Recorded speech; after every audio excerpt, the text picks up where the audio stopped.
A self-described redneck TikTok user recently renounced the Confederate flag after learning about its racist history. The woman, whose username is TikTok Hates Me, shared the video on Sunday showing herself setting fire to the Confederate flag and then tossing it onto a bonfire in subsequent posts. Here's what she said. "I'm sorry I ever showed I was racist from a flag. We burned it tonight. I'm sorry our culture taught us this was okay. It's not. I'm white. I'm redneck, but never racist.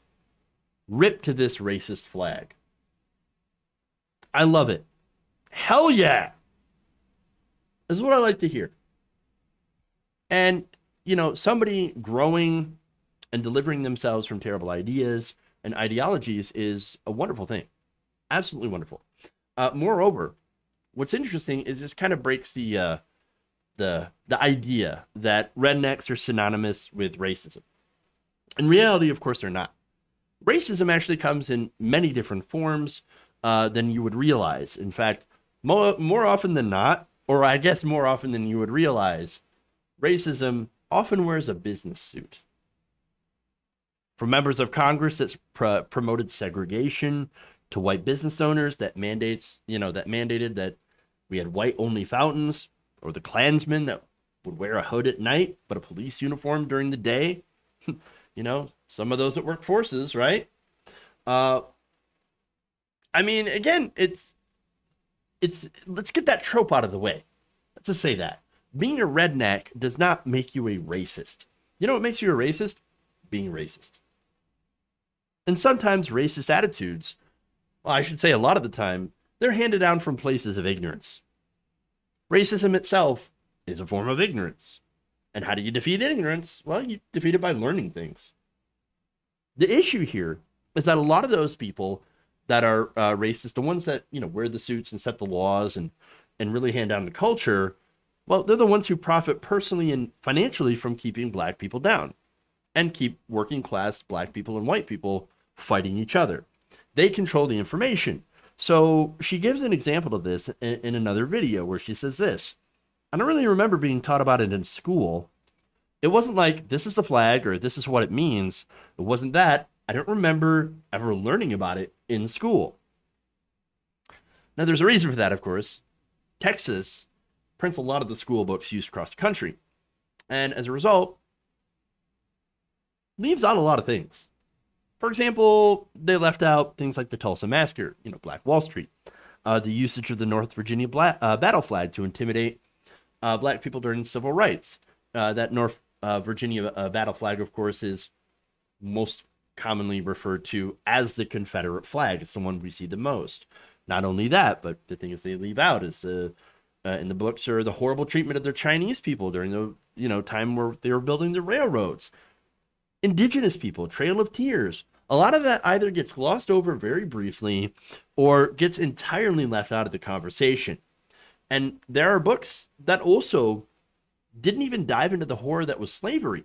That's, of course, why we have things like the 1619 Project. Now, some of these older books would refer to slaves as helpers, push the narrative that they were better off here as slaves than back in their country of origin. And, of course, we have video channels, fake universities like Prager University that were still also pushing like, yeah, slavery, not so bad. It's really messed up stuff. But she further gets into that culture. She said in the South, everybody flies their flag. So it was more like, well, everybody else is doing it. So that's something that we should do. That's really it. For us, in this house, personally, it was just a popular thing around here. Like you go to the grocery store and there's somebody sitting in the parking lot selling Confederate flags and American flags. And guess it looks cool or it looked cool. That's really all. That's why you see people all the time on TikTok saying it's just about culture. In the South, it's just normal. And this is, again, a good example of the normalization of terrible things that happens from the top. And, of course, whitewashes that history. There are probably a lot of people that look at the flag and say, what are you talking about? It's racist. How is this flag racist? It's my culture. It's the flag of rebellion and anti-authority. How can this be racist? Those are people that don't know their history of it. Those are the people that don't understand the reason that it was used, who it was used by, and when. Again, this was taken up by racist Southern whites during the civil rights era to intimidate and scare black people so they don't use their rights to vote, so they don't get equal treatment, so they didn't end things like institutions like Jim Crow.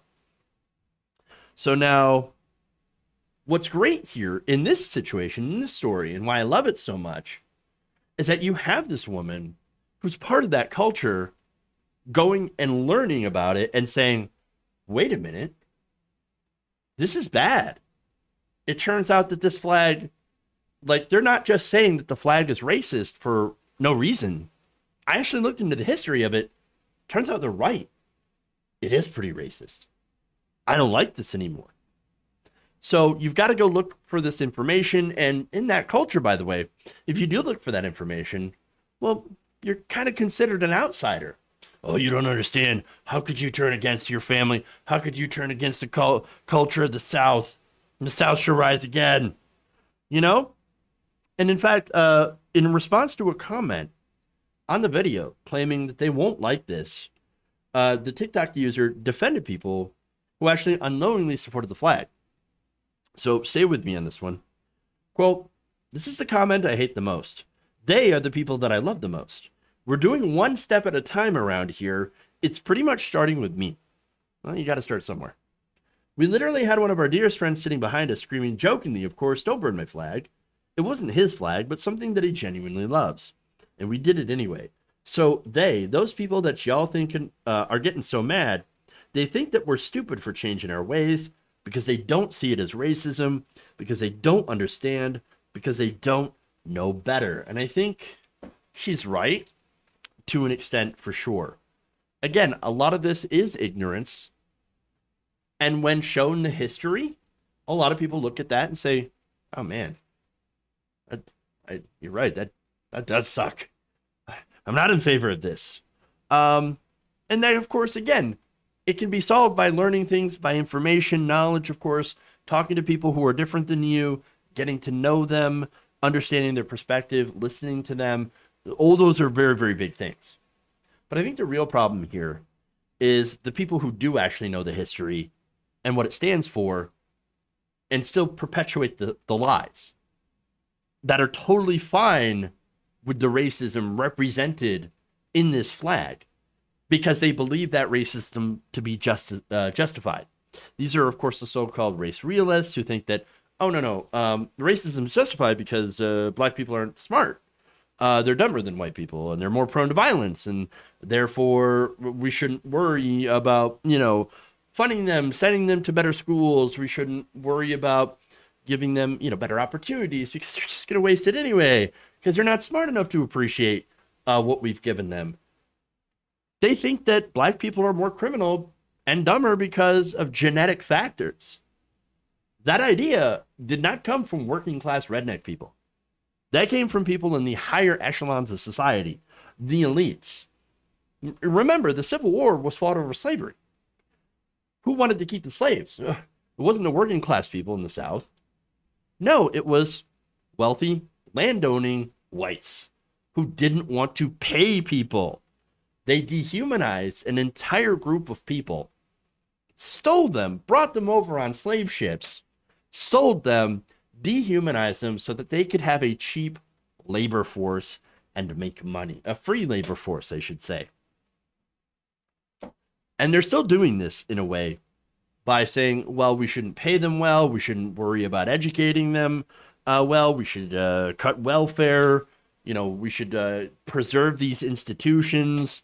Things like redlining, screw them over in as many ways as possible because they're black, because we want to keep them down. That's what they do. Now, thankfully, things are starting to change.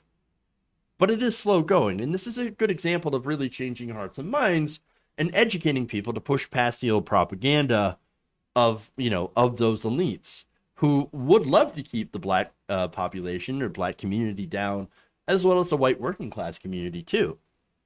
And so I'm glad to see this change.